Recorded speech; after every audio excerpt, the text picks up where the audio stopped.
Bueno, hermanos, buenos días. Vamos a terminar la enseñanza que teníamos el domingo pasado.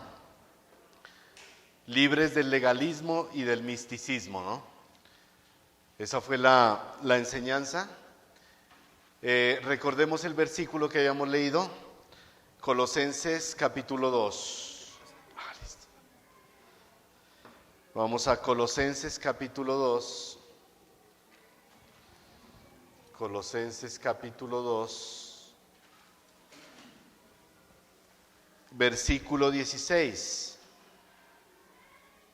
Dice así, Colosenses 2:16. Por tanto, nadie os juzgue en comida o en bebida, o en cuanto a días de fiesta, luna nueva o días de reposo. Entonces, recordemos un poco el contexto de Colosas. Por un lado estaban los judaizantes que querían imponer la ley, ¿sí? Que los cristianos debían guardar la ley aparte del evangelio, ¿no? Y por otro lado estaba el misticismo, estaba el ascetismo, ¿sí? ¿Y qué era el ascetismo? ¿Se acuerdan que habíamos dicho que era el ascetismo? ¿Qué era el ascetismo? ¿Se acuerda?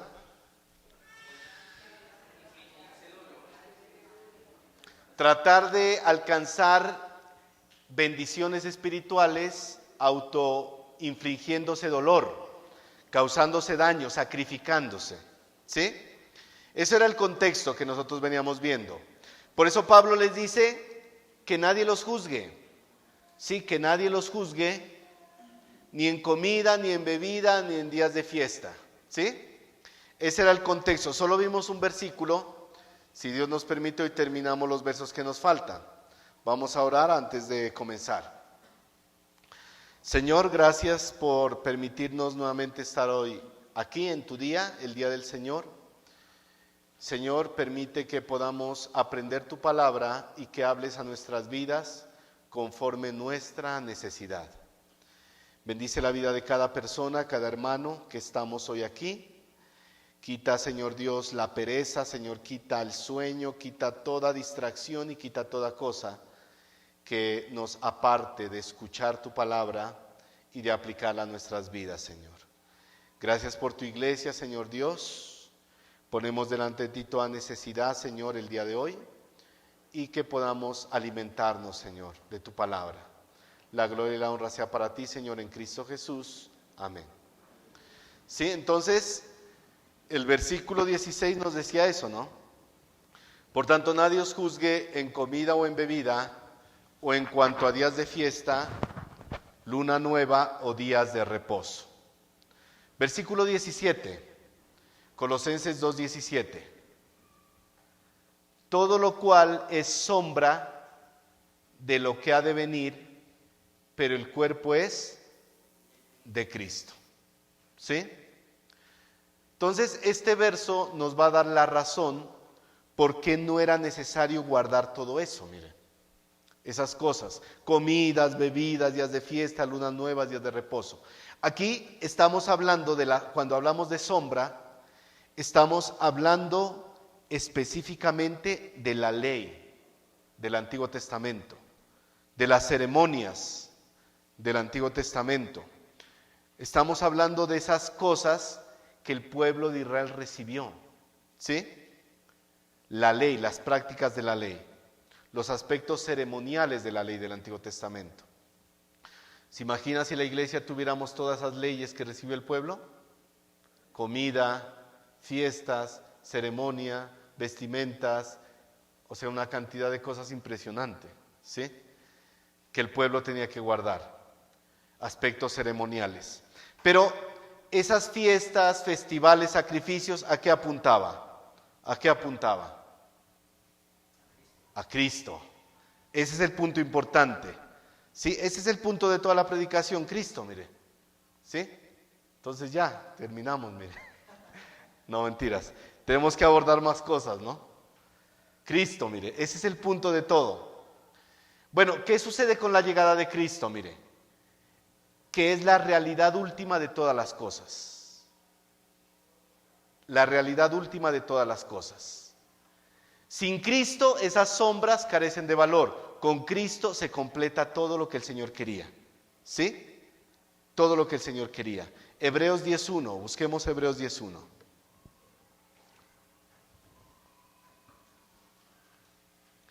El libro de Hebreos es un libro rico en figuras del Antiguo Testamento, mire.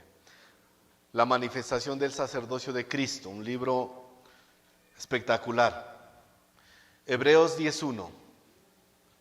Miren lo que dice Hebreos.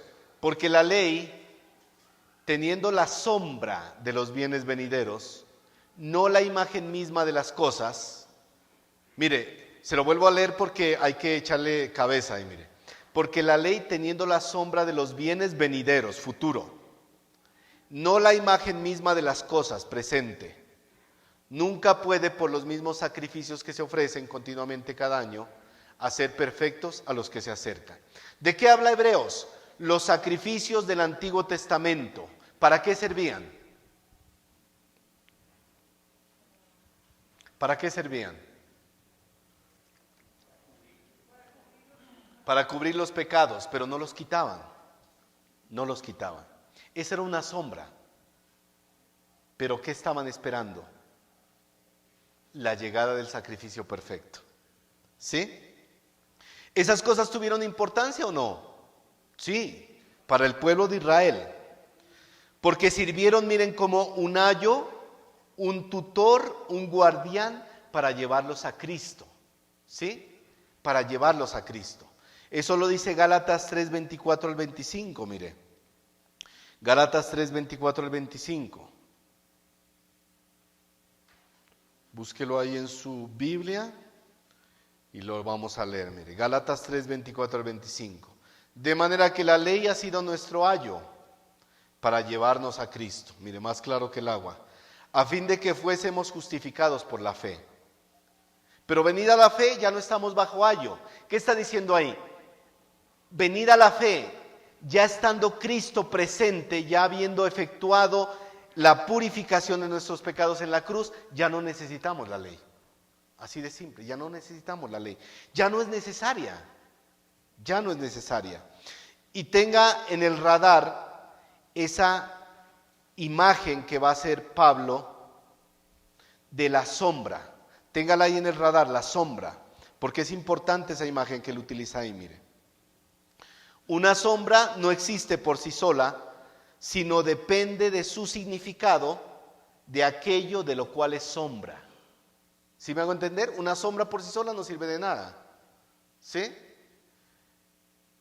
Pero cuando viene la realidad, ya no es necesaria la sombra. Un ejemplo, si yo estoy, no sé, en un salón, le estoy esperando a usted, y yo veo que su sombra se acerca, ¿sí? Veo la sombra, mire, la sombra ya la veo asomarse por ahí. ¿Esa sombra para qué me sirve a mí? Avisarme, mostrarme que ya está cerca. Pero una vez usted ya está presente delante mío, ¿para qué sirve la sombra? Ya no es necesaria. Yo no voy a ponerme a hablar con la sombra, ¿sí? Sería absurdo. Ya lo tengo a usted al frente. La sombra me sirvió para algo, pero ya no es necesaria. Esa es la imagen que va a dar Pablo, mire. ¿Sí? Cuando la realidad ya está presente, la sombra ya no es necesaria. ¿Por qué Pablo quería enfatizar tanto esto? Para decirles a los colosenses, escuchen bien, la ley ya no es necesaria.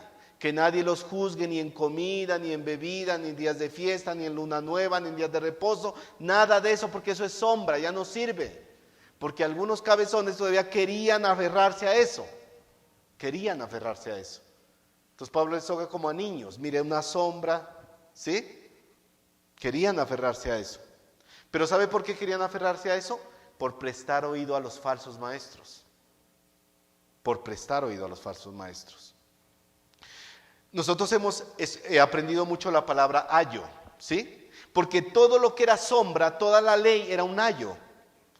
La palabra ayo en el griego viene de una palabra que es paidagogos. ¿A qué le suena? Mire, paidagogos. De ahí viene la palabra pedagogo. ¿Y qué es un pedagogo? Maestro. Pedagogo, no pedagogo, así es otro que enseña cosas raras. Pedagogo. Mire, en la cultura griega y romana, especialmente en las familias acomodadas, ¿quién era el ayo o el paidagogos? No era exactamente un maestro principal, sino era un esclavo. Era un esclavo que estaba encargado de cuidar a los niños de esa familia, cuidarlos. Era un esclavo. Muchos lo llaman también una nodriza. ¿Qué debía hacer este paidagogos? Mire, cuidar al niño, vigilar su conducta, disciplinarlo, protegerlo, acompañarlo. Siempre debía acompañarlo al lugar donde tomaba su enseñanza. ¿Sí? ¿Qué más hacía? Este paidagogos lo supervisaba, su comportamiento moral. Era una especie de tutor, un guardián, un custodio temporal. ¿Hasta cuándo? ¿Hasta cuándo? Hasta que el niño alcanzara la madurez. ¿Sí? Eso hacía el paidagogos, mire. Estaba bajo su autoridad mientras el niño era menor de edad. Lo mismo pasaba con el antiguo pacto, el pacto de la ley. Lo mismo. No era el destino final, sino era la preparación para la llegada del Mesías. ¿La ley qué hizo? La ley fue guardián del pueblo. Lo guiaba y lo llevaba por todas las sombras que había. Los sacrificios, las fiestas, las ceremonias, guardar esto, guardar aquello. Pero era temporal hasta que llegara lo perfecto. ¿Sí? Lo perfecto. Usted dirá, pero bueno, y hermano, ¿y nosotros qué con eso? Nosotros no guardamos la ley ni nada. Pero ¿sabe qué? A veces nosotros nos aferramos a cosas que no son necesarias en nuestra vida, dejando a un lado lo más importante. Cristo ya está, estamos completos en Él. Estamos completos en Él. Esa es la realidad de todo. Estamos completos en Él. Lógicamente hoy en día hay religiones que todavía guardan cosas, ¿sí? Adventistas del séptimo día, judaizantes, católicos, que tratan como de guardar cosas aparte del Evangelio, ¿sí? Eso nos sirve a nosotros ¿para qué? Para llevarlos a Cristo también, para llevarlos a Cristo, ¿sí? Para llevarlos a Cristo. Una sombra anunciaba que algo real venía, o sea, reflejaba parcialmente una figura. Hebreos, vamos a Hebreos, miren, este texto me gusta mucho, el mismo Hebreos.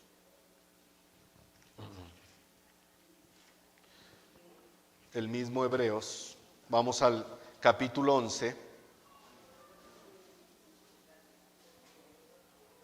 Hebreos capítulo 11, pero busco este texto.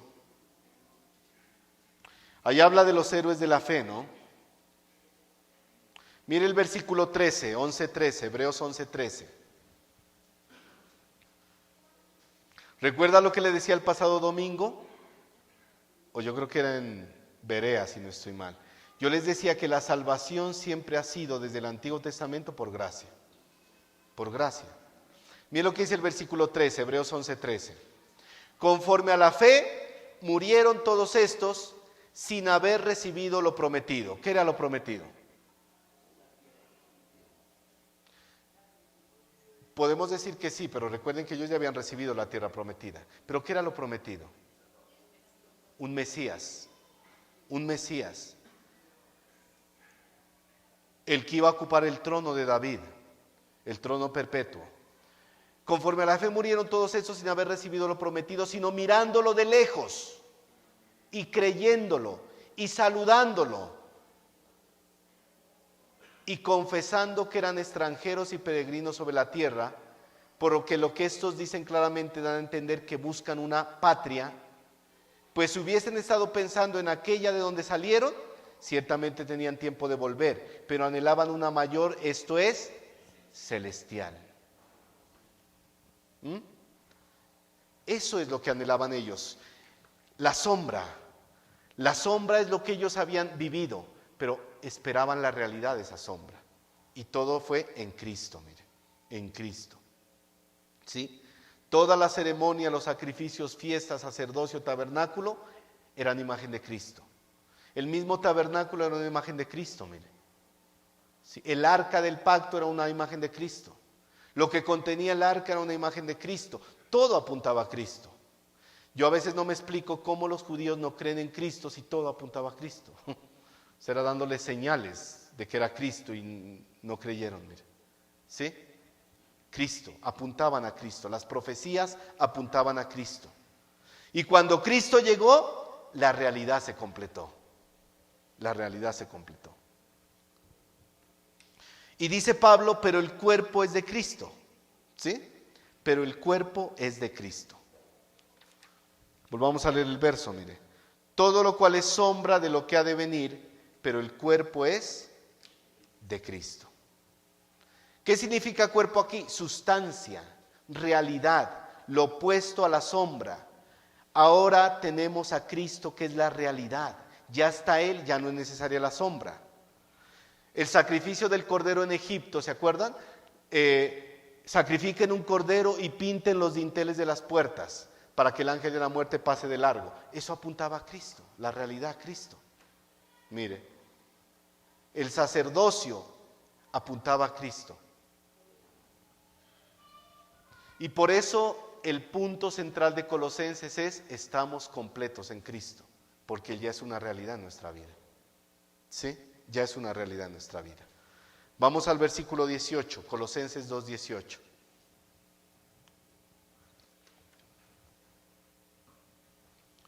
Con base en que la sombra ya no es necesaria, porque Cristo es una realidad. Miren lo que les dice Pablo en el versículo 18. Nadie os prive de vuestro premio, afectando humildad y culto a los ángeles, entremetiéndose en lo que no ha visto, vanamente hinchado por su propia mente carnal. Ahora, ¿qué significa ese nadie os prive? Que nadie actúe como juez contra uno, ¿se acuerdan? Decidiendo, emitiendo juicio en contra. Mire cómo lo traduce la palabra de Dios para todo, escúchelo, me gusta mucho esa traducción. Hay gente que aparenta tener humildad, adora a los ángeles, siempre habla de las visiones que ha tenido y quiere que todos la imiten. No les hagan caso ni dejen que decidan lo que ustedes deben hacer. Ellos presumen de lo que no han visto y se guían solo por ideas humanas. Un poco más claro, mire, lo traduce, ¿cierto? Recuerdo yo en la iglesia pentecostal que pasaba algo parecido a eso, mire. Los que nacimos en una iglesia pentecostal me dan la razón, mire. Yo recuerdo en esa iglesia que había hermanos que hablaban lenguas, las supuestas lenguas angelicales, ¿no? Lenguas, bueno, yo no sé cómo las llaman. Y ellos se creían más espirituales que el resto. Entonces, al que no hablaba lenguas, pues lo veían inferior, ¿no? Decían, este es un cristiano de segunda clase, mire. O muchos tenían visiones o revelaciones o sueños, y los demás los veían como los más ungidos de la iglesia, mire. Y a los demás, esos no, están debajo de ellos. Y uno a veces, como no hablaba lenguas, pues se sentía mal, ¿no? Se sentía inferior. Entonces decía, yo quiero hablar lenguas, pero pues sabemos que eso no era, ¿no? Pero mire, eso parecido sucedía en Colosas. Había gente que se creía hinchada por su mente carnal y estaba sobre los demás. Yo te voy a decir qué debes hacer. Yo te voy a decir cómo puedes recibir la revelación de Dios. Y tienes que escucharme. Y se enseñoreaba sobre los demás. Eso estaba pasando, hinchado por su propia mente carnal, mire. ¿Sí? Hoy en día pasa lo mismo. Los unitarios, los carismáticos, con sus supuestas revelaciones, le dicen a la gente, tu salvación está incompleta. Tienes que recibir el bautismo del Espíritu Santo, le dicen a muchos. Pero usted tiene claro cuándo recibimos el bautismo del Espíritu Santo. Cuando creímos en Cristo. ¿Sí? No hay posteriores bautismos, que hoy en día se los inventan. Entonces, ¿qué le advierte Pablo a los colosenses? No escuchen a los falsos maestros que los están engañando, porque corren el riesgo de perder sus bendiciones temporales o su galardón eterno. Mire. ¿Cuáles son las bendiciones temporales que tenemos en esta tierra? Muchas.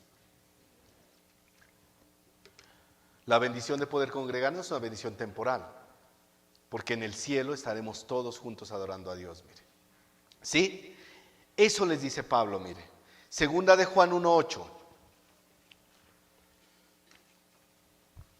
Así que, hermanos, no perdamos el galardón por escuchar a falsos maestros o por acudir a cosas que no aportan nada a nuestra vida espiritual. Miren lo que dice Juan, segunda de Juan 1:8. Mirad por vosotros mismos, dice el apóstol Juan, para que no perdáis el fruto de vuestro trabajo, sino que recibáis galardón completo. Galardón completo. ¿A quién le gusta recibir cosas incompletas? Que usted vaya a la tienda, compra algo y le den el regreso incompleto. ¿Le gusta? A nadie. Vamos a recibir un galardón completo siempre y cuando sigamos lo que el Señor quiere y dice en su palabra. ¿Sí? Mire, los falsos maestros tendían trampas, llevándola a la gente a ver que le faltaba algo. Algo le falta. Algo te falta para estar completo en Cristo. ¿Qué te falta? ¿Será que te falta hacer sacrificios? ¿Será que te falta ponerte esta vestimenta? ¿Será que te falta hacer este tipo de oraciones? Algo te falta. Y esas eran las trampas de los falsos maestros, mire, para hacer caer a los creyentes en una especie de misticismo irracional. ¿Sí? Ellos querían ser jueces o árbitros sobre los hermanos, diciéndoles que el evangelio que les había predicado Epafras era incompleto, estaba falto, no era el adecuado. Su santidad era deficiente y necesitaban normas humanas para estar completos, mire, para estar completos. Dice Pablo, culto a los ángeles. ¿Qué era el culto a los ángeles? Pastor Dumán nos había explicado un poco de eso, ¿se acuerda? ¿Qué era el culto a los ángeles? ¿Se acuerda? Los mediadores angelicales. Los colosenses creían que la palabra había sido traída por medio de mediadores angelicales y que si usted quería acercarse a Dios, tenía que hacerlo por medio de esos mediadores angelicales. Usted se preguntará, pero ¿por qué los colosenses, si ya habían recibido el evangelio, por qué iban a creer en ángeles? Es como hoy en día. ¿Aquí hay algún hermano que crea que tiene que orarle a los ángeles? Levante la mano. No creo. Pues no tocaría darle un discipulado intensivo, mire. No creo. Hoy en día los católicos adoran a los ángeles, ¿se ha visto? Hay una práctica muy común que tienen ellos, y es que hay un día específico del año, yo no recuerdo cuál día es, ni he investigado, lo he escuchado, donde tienen que dejarle abierta la puerta de su casa, poner una mesa con unas ciertas cosas, y que los ángeles van a llegar, van a entrar y van a bendecir esa casa. Imagínense. Lo que se les van a meter es los ladrones, mire. No los ángeles. O ángeles caídos a lo sumo, ¿no? Pero eso es lo que piensan muchos hoy en día, mire. Culto a los ángeles. Pero si hay hermanos, mire, que a veces como que oran a los ángeles, ¿sí? Ángel San Miguel, ven a protegerme, ven a guardarme, ¿sí? Nosotros no pedimos a los ángeles. ¿Qué debemos hacer? Uno generalmente a veces dice, Señor, manda a tus ángeles que nos guarden el camino, que está bien. El Señor es el que dispone, no nosotros. No nosotros. Tampoco se inventen nombres, ¿no? Que el ángel Uriel, que el ángel... No, la Biblia solo da dos nombres ahí en la palabra. ¿Cuáles son? Gabriel y Miguel. Sí, no da más. ¿Sí? No da más. Sí, hay gente hasta que se inventa los nombres hasta los demonios, ¿no? Yo no sé de dónde sacan eso, mire. ¿Sí? Le inventan nombres al demonio. Bueno. Culto a los ángeles era una herejía, miren, Colosas, que estaba plagando toda la región de Colosas por varios siglos. Hasta hoy en día, dicen muchos historiadores, que en esa región de Colosas, el día de hoy, todavía hay una especie de culto a los ángeles, mire. ¿Sí? Recordemos que es una práctica prohibida por la Biblia, que es idolatría, ¿no? Apocalipsis 19:10, mire. Apocalipsis 19:10. Ahí está hablando el apóstol Juan. Apocalipsis 19:10. Miren lo que dice Juan. Yo me postré a sus pies para adorarle. ¿A quién? ¿De quién está hablando? Un ángel. Recuerde que a Juan se le presenta un ángel. ¿Y qué hace Juan? Se postra. O sea, usted pregúntese, Juanito, tú ya conocías la palabra y todo, ¿por qué te postraste? ¿Usted por qué piensa que se postró?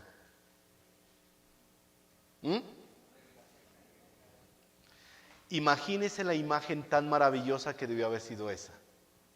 Decía un pastor en una prédica, ahorita tú ves a tu hermano que está a tu lado y lo ves normal, pero un día estará glorificado, mire, con un cuerpo celestial. Si tú lo vieras glorificado, sentirías la tentación de postrarte delante de él. No estoy diciendo que lo vaya a hacer, ¿no? ¿Sí? Pero es la maravilla de lo celestial. O sea, Juan vio lo maravilloso de lo celestial, ¿y qué fue lo primero que se le vino? Postrarse. Pero ¿qué hizo el ángel? Lo corrigió, mire. Y yo me postré a sus pies para adorarle y él me dijo, mira, no lo hagas. Yo soy consiervo tuyo y de tus hermanos que retienen el testimonio de Jesús. Adora a Dios, porque el testimonio de Jesús es el espíritu de la profecía. El ser humano es muy susceptible ante lo celestial a tratar de rendir algún tipo de culto. Pero recuerde, al único que adoramos y nos postramos es al Señor. Al único. ¿Sí? Tristemente hoy en día se postran hasta delante de los hombres. Esta iglesia de la luz del mundo allá en México, cuando usted veía y llegaba este supuesto apóstol que ahorita está encerrado en la cárcel, creo que, la gente se postraba delante de él. Al Papa le besan el anillo, mire. ¿Se ha visto? Ay, su santidad, y le besan el anillo, le besan la mano. O sea, una idolatría tremenda. Cuando la palabra prohíbe eso, prohíbe rotundamente eso, mire. ¿Sí? La herejía de Colosas era una mezcolanza de prácticas judaicas y paganas. ¿Y qué buscaban esas prácticas? Denigrar a Cristo. Denigrar a Cristo. Exaltar a los ángeles como mediadores. Mire, cuando una persona se pone a orar a María o a los santos, está diciendo, Cristo no eres suficiente para mí. Necesito otras cosas. Por eso es idolatría, y la idolatría para Dios es algo, un pecado muy grande, mire, porque está quitándole la gloria al Señor. La gloria al Señor, el único merecedor de la gloria. ¿Sí? Dice Pablo, enseñando la falsa humildad. ¿Cuál era la falsa humildad? De que el hombre no es digno de acercarse a Dios directamente. Tiene que buscar mediadores celestiales. Pero ¿qué dice Hebreos 4:16? Acerquémonos pues confiadamente al trono de la gracia. ¿Para qué? Para alcanzar misericordia y hallar gracia para el oportuno socorro. Usted no necesita mediadores. Ay, hermano, ore usted, que a usted Dios más lo escucha. Hermanito, ore, porque a usted Dios más lo oye. Como si el hermano estuviera acá y usted estuviera por acá. Pues si usted anda en pecado y más torcido que un cigüeñal, pues Dios no lo va a escuchar. Pero ande bien con Dios, métase bien con Dios y Dios lo va a escuchar, porque la oración del justo Dios no la rechaza. A todos Dios nos escucha. Podemos acercarnos confiadamente al trono de la gracia y pedirle al Señor misericordia, socorro, si estamos pasando momentos duros de la vida. Mire. ¿Sí? Gracias a quién tenemos ese acceso. Al único, a nuestro Señor Jesús, el camino hacia el Padre. Todos los falsos maestros querían seguir con sus ideas. Se entrometían en lo que no han visto, mire. Epáfras les dio un mensaje del Evangelio y los maestros se los tergiversaban. Esto no es así. Lo mismo que pasa hoy en mega iglesias. Es que tú tienes que declarar, decretar y así te van a venir las cosas. No, la palabra no dice eso. Pero los falsos maestros las enseñan, mire. ¿Sí? Sectas, religiones falsas, falsos maestros, visiones y revelaciones falsas, una cantidad de cosas. Gracias a Dios que en nuestra iglesia no hay ese tipo de cosas, mire. Hermanitos que digan, es que Dios me reveló, me dio una visión, un sueño, hermano. Sí, y mire, yo lo vi a usted que andaba, gracias a Dios que no pasa eso, mire, ¿sí? Y si alguno anda con esas vainas, pues arrepiéntase, mire, que no es de Dios eso, ¿sí? Culto a los ángeles. Pero sí puede haber en medio de la iglesia personas hinchadas por su mente carnal. ¿Y qué significa eso? Mire, que quieren imponerse por encima de los demás. Y eso sí Dios no lo aprueba, mire. Sí, no lo aprueba. Mentes hinchadas, infladas, orgullo, vanidad. Así son todos los que no dependen de la revelación de Dios, sino que quieren ir a cosas más aparte de eso. ¿Sí? Más aparte de eso. ¿Y sabe cuándo sucede, hermanos, eso? Cuando nuestra mente se puede hinchar carnalmente. Cuando quitamos los ojos de Cristo y del Evangelio. Y nos centramos en mandamientos humanos y tradiciones. Es que Él dijo esto, es que Él dijo aquello, es que debemos hacer lo que Él dice. No, debemos hacer lo que la palabra dice. Lo que la palabra de Dios nos manda, mire. ¿Sí? Y en eso caen muchas personas. La vestimenta, una práctica ritual, como hablábamos el domingo pasado.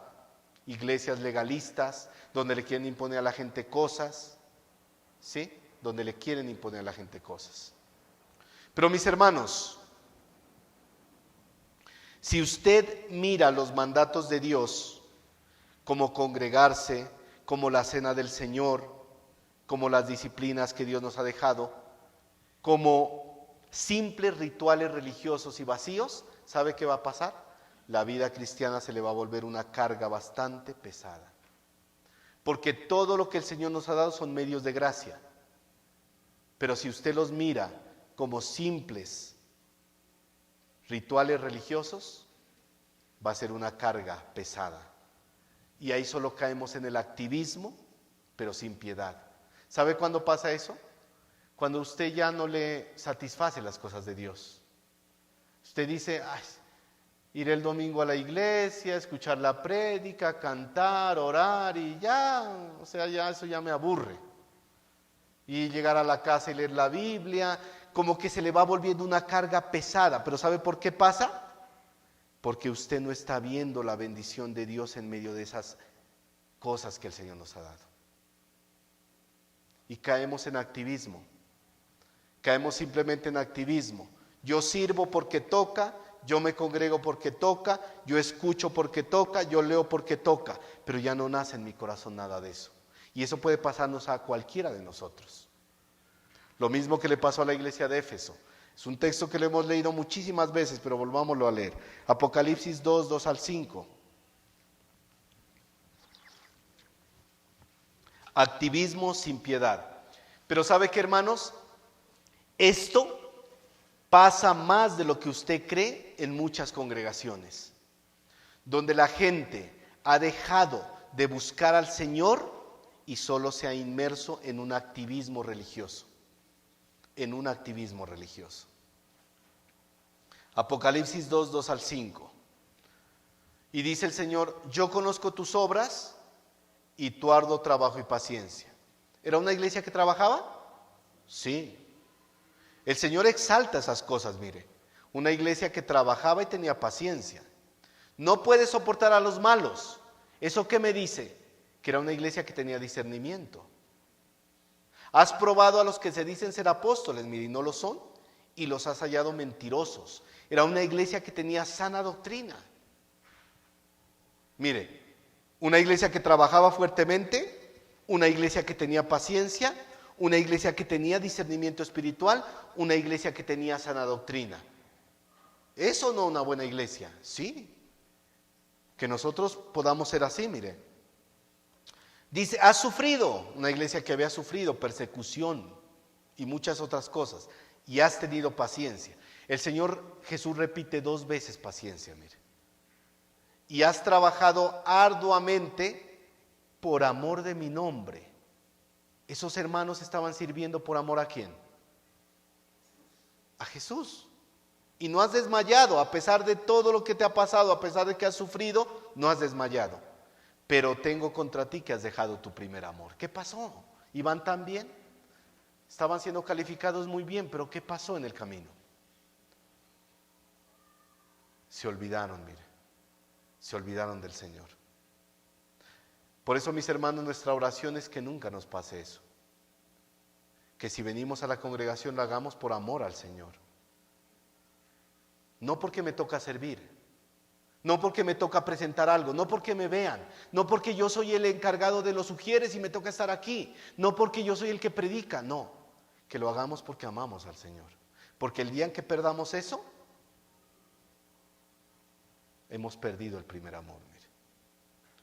Y dice el Señor, recuerda por tanto de dónde has caído y arrepiéntete. Podemos arrepentirnos y haz las primeras obras. O si no, quitaré tu candelero de su lugar, perderás galardón.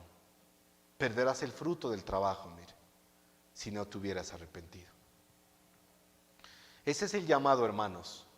Qué bueno que La Serena tenga una sana doctrina, gracias a Dios por eso. Qué bueno que La Serena haya hermanos que vienen, se congregan, que sirven en medio de la iglesia, qué bueno por eso. Qué bueno que La Serena tiene un discernimiento, que trabaja arduamente, qué bueno. Pero que jamás La Serena pierda el primer amor al Señor. Que jamás La Serena lo pierda. Que los que venimos aquí a este lugar vengamos puestos los ojos en el Señor, autor y consumador de la fe. Eso es lo más importante, hermanos. Versículo 19, Colosenses 2:19.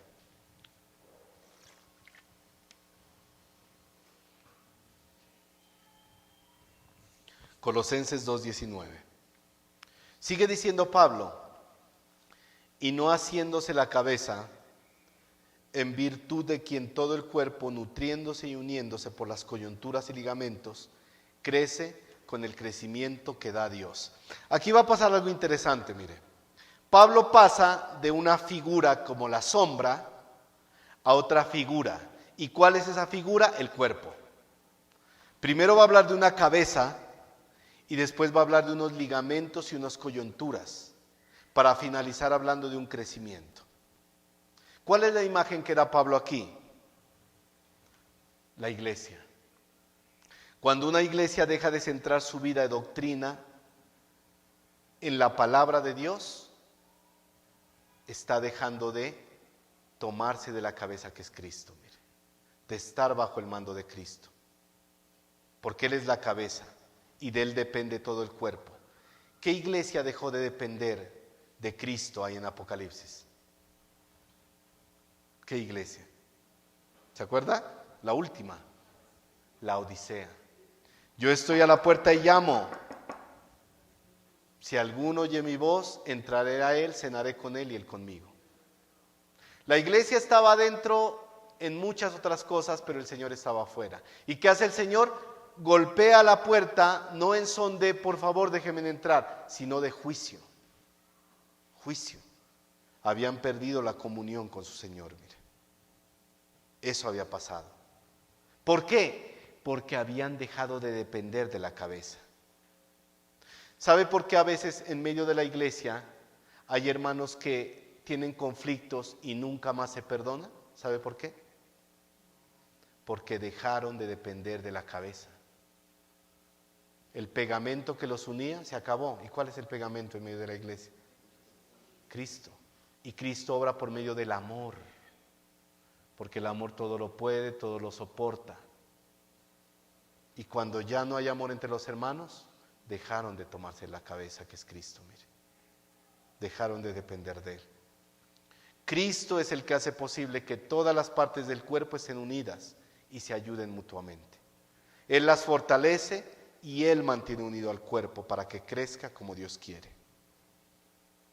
No hay crecimiento espiritual para el cuerpo aparte de su unión con la cabeza que es Cristo. Fuera de Cristo no hay crecimiento. Mire. Juan 15, 4 al 5. Juan 15, 4 al 5.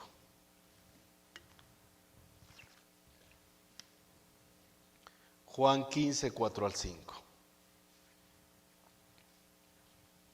¿Puede leerlo, Pastor Eddie, el verso? Juan 15, 4 al 5.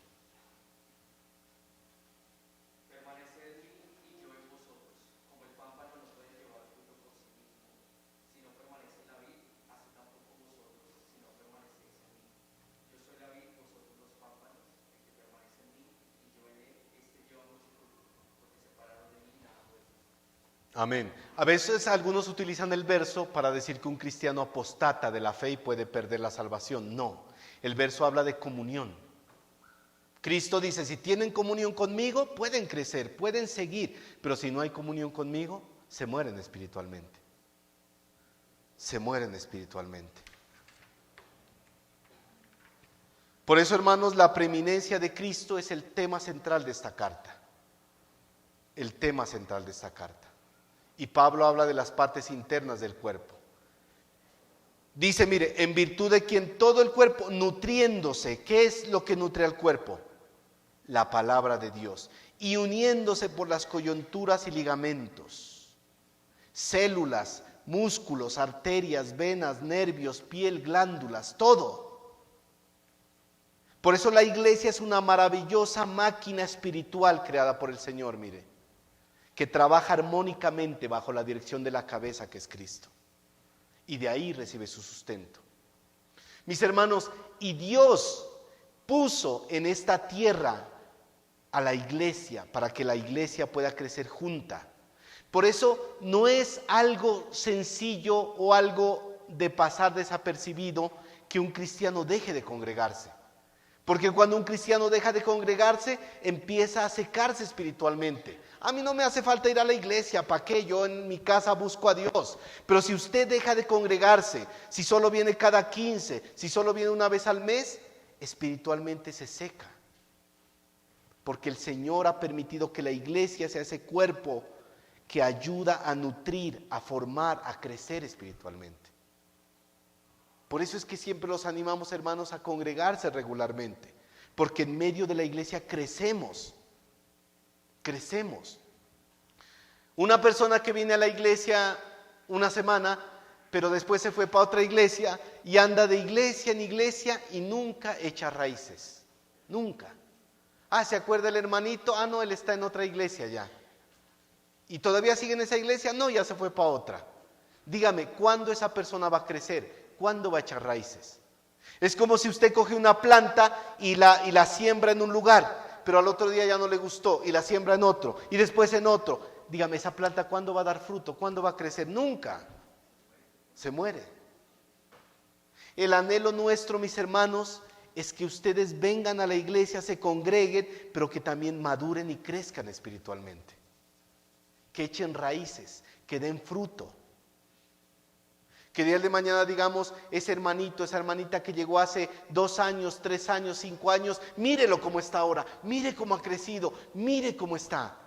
Eso es lo más maravilloso.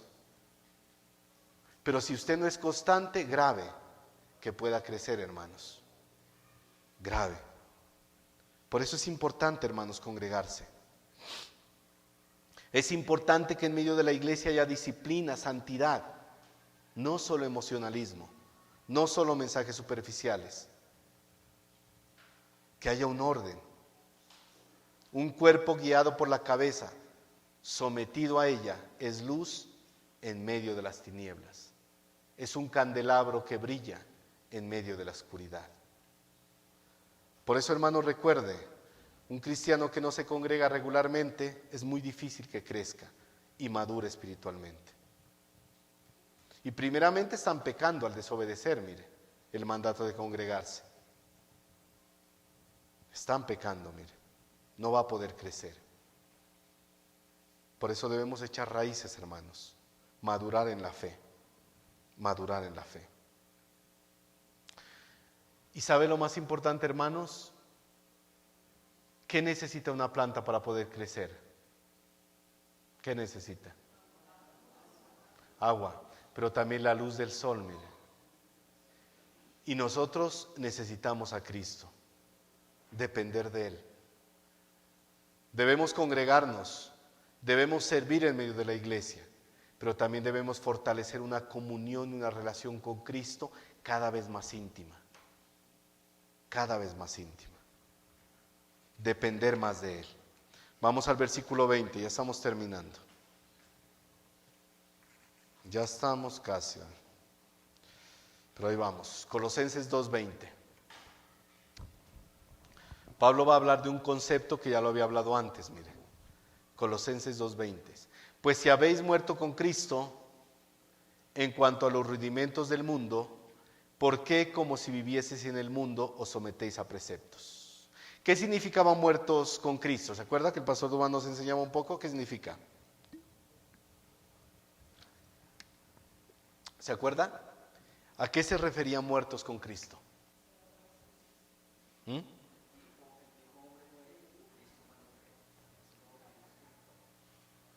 Simboliza la unión del creyente con Cristo en su muerte y resurrección.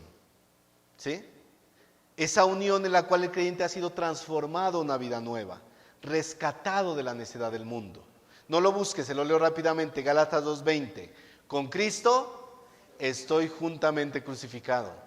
Y ya no vivo yo. Ay, hermano, es que a mí me gusta hacer lo que yo quiero. Pues ya no puedes, porque ya no vives tú. Mas vive Cristo en mí.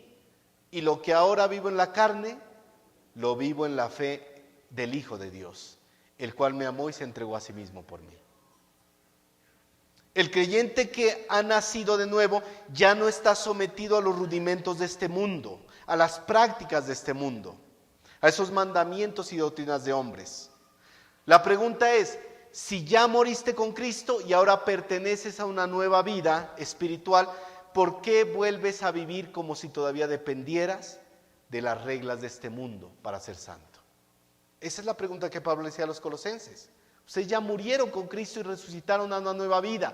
¿Por qué siguen sometiéndose a esos mismos preceptos humanos? ¿Por qué? El llamado es: apártate del legalismo, apártate de la religión vacía, apártate de la falsa espiritualidad que solo lleva a la hipocresía. Solo lleva a la hipocresía. Mire. Versículo 21 y 22. Sigue la idea de Pablo. Preceptos humanos, ¿como cuáles? Tales como no manejes, ni gustes, ni aun toques. O sea, hermano, ¿ya no puedo manejar carro? No se refiere a eso, te lo explicamos, mire.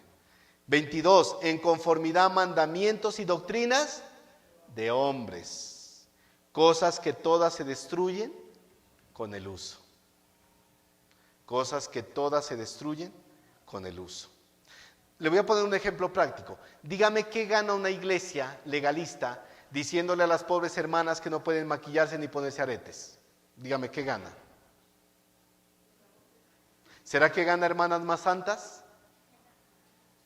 Usted ve a la hermanita ahí sin maquillaje, sin aretes. Ay, esa hermana qué santa que es, mire. Es santa. No. O sea, no le da ni le quita nada. No aporta nada. Usted dirá, hermano, pero aquí no practicamos eso, pero sí podemos estar practicando otras cosas que no están aportando nada a nuestra vida espiritual. Nada, hermanos. Mandamientos y doctrinas de hombres.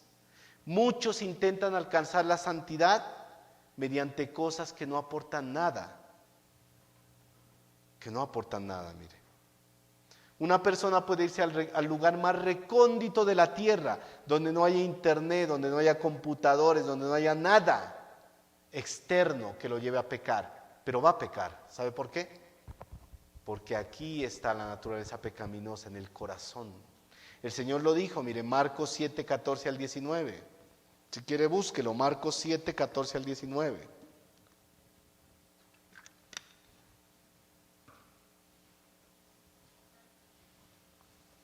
Marcos 7, 14 al 19.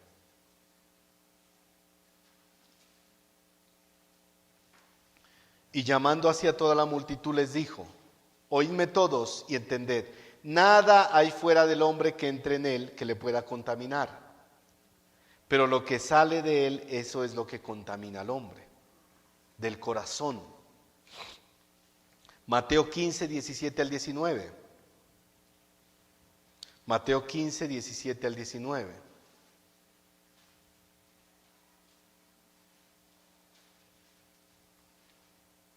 ¿No entendéis que todo lo que entra en la boca va al vientre y es echado en la letrina? Pero lo que sale de la boca del corazón sale, y esto contamina al hombre. Porque del corazón salen los malos pensamientos, los homicidios, los adulterios, las fornicaciones, los hurtos, los falsos testimonios, las blasfemias. Mire, la ley siempre le decía al ser humano qué no debía hacer, una acción. Jesús fue más allá y le dijo qué no debía pensar. ¿Se acuerda? Cualquier hombre que mira a una mujer y la codicia en su corazón, ya pecó. Si tú aborreces a tu hermano en tu corazón, eres homicida. O sea, el Señor iba más allá, poniendo la regla más alta, más alta. Por eso la oración de Jesús por los discípulos en Juan 17:15 fue: no ruego que los quites del mundo, sino que los guardes del mal. O como diría la versión de las Américas, que los guardes del maligno. ¿Cómo alcanzamos la santidad entonces, mis hermanos? ¿Cómo? Si usted quiere alcanzar la santidad por medio de esfuerzos humanos, no lo va a lograr. Va a ser como ese alcohólico que se mete a centros de atención y por un tiempo deja el alcoholismo, pero eso está dentro de su corazón, no puede, va a volver a caer en lo mismo. Va a volver a caer en lo mismo. En medio de mi trabajo he conocido muchachos que han salido adelante de las drogas, pero ¿sabe qué? Nunca las han dejado por completo y todavía siguen fumando y metiendo droga. Ya no bastante como antes, pero sí siguen haciéndolo, no son libres todavía. No son libres. Si usted quiere alcanzar la santidad plenamente, nuestro único refugio es Cristo, depender de Él totalmente. Depender de Él totalmente. Esa es la realidad de todo, hermanos. Esa es la realidad de todo, hermanos. Recuerde que tenemos una lucha con esta carne, pero también tenemos a nuestro favor al Señor, al Espíritu Santo entre nosotros. Ya no somos esclavos del pecado. Ya no somos esclavos. Juan 8:36, así que si el Hijo os libertare, seréis verdaderamente libres. Yo le pregunto, ¿el Hijo lo libertó, hermano? ¿El Hijo no libertó? Porque las prácticas humanas solo son pañitos de agua tibia. Solo calman, pero no sanan. No sanan. Y siempre tengamos esta imagen presente, hermanos. El camino a la santidad no está en nuestras fuerzas, sino en las manos de Dios, en las manos del Señor. Lógicamente el creyente debe saturarse de pasos de fe, saturarse de la palabra, orar, confiar en el Señor, buscar al Señor, pero todo procede de Él.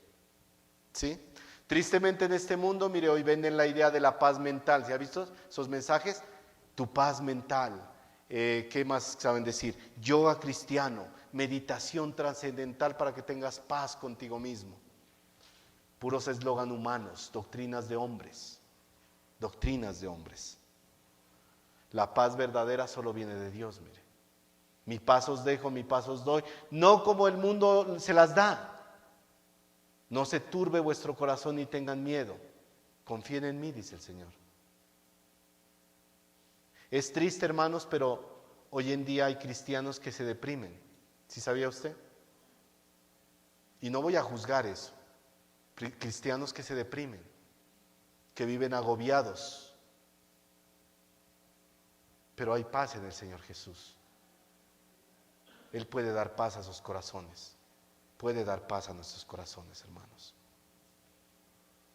Colosenses 2:23.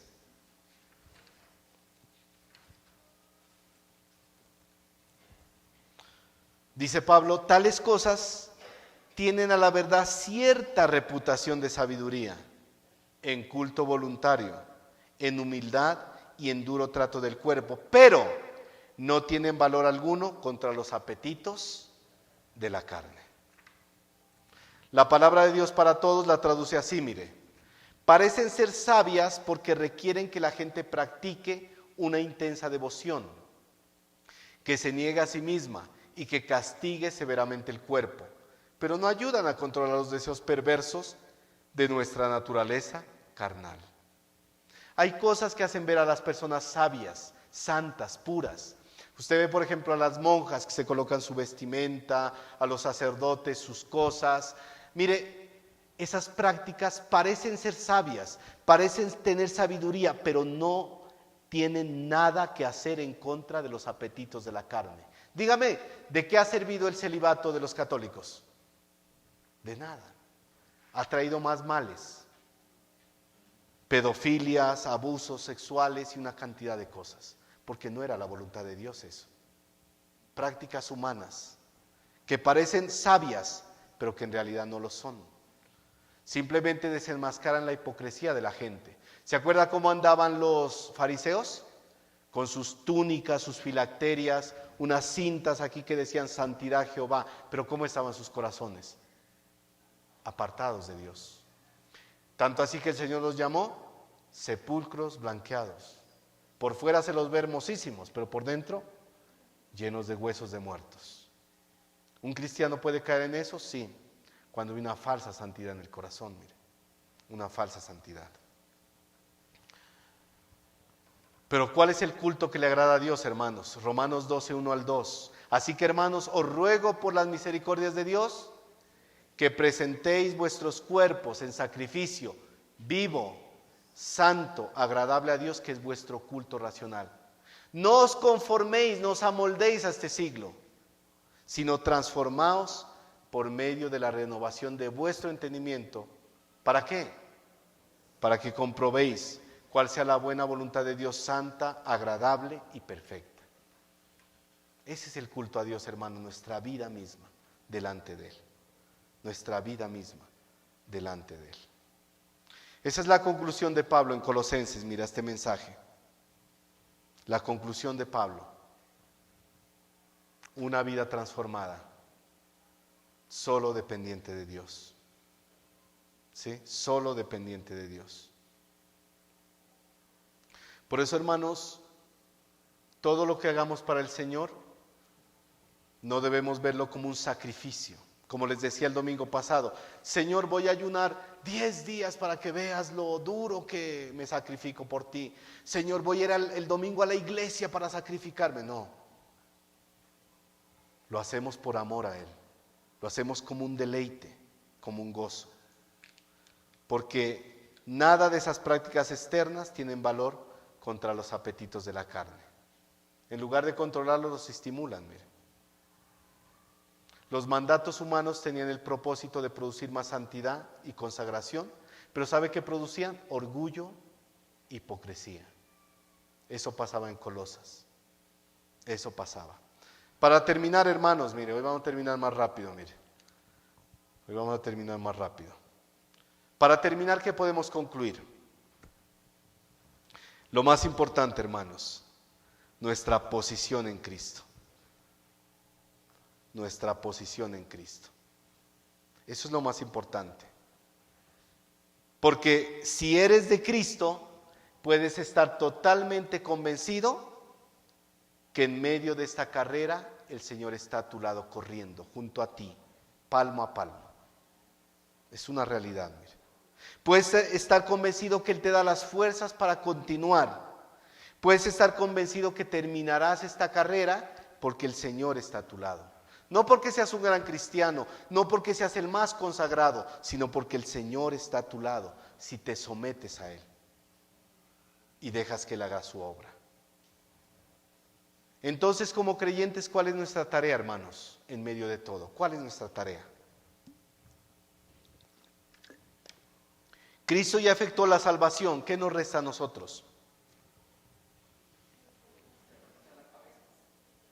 Aferrarnos a la cabeza, continuar esta carrera legítimamente corriendo, esforzándonos, pero recuerde, en la gracia, confiando en el Señor, obedeciéndolo y madurando en la fe. Yo te pregunto, si hoy tuvieras que darle un puntaje a tu vida espiritual en este momento, ¿qué puntaje le darías de 1 a 10? ¿Qué puntaje le daríamos? Hermano, yo ahorita estoy en un 9, muy bien, felicidades. Pero puede que alguien diga, no, yo estoy en un 2. ¿Qué necesitamos hacer, hermanos? Termino con lo dicho en la anterior enseñanza, ¿se acuerda? Haz un inventario de tu vida espiritual. Hagamos un inventario. ¿Estás orando lo suficiente? ¿Meditas en las Escrituras con regularidad?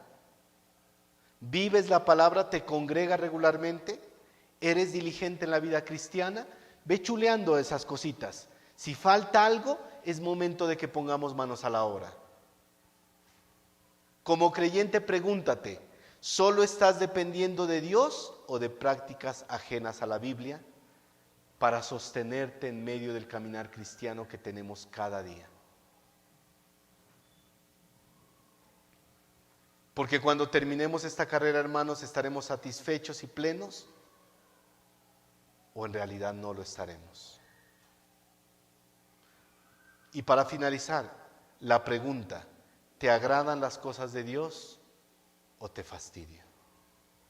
De esta pregunta depende, hermanos, si somos o no somos verdaderos creyentes. Como decía la vez pasada, muchos dicen, ¿por qué no puedo crecer espiritualmente? ¿Por qué? La pregunta no es por qué, la pregunta es qué me falta o qué no estoy haciendo para el Señor en este momento en nuestras vidas. Que el Señor nos ayude, hermanos, porque cada día lo necesitamos a Él y solo a Él, a nada más. Oremos. Pastor Dubán, ¿puede terminar en oración?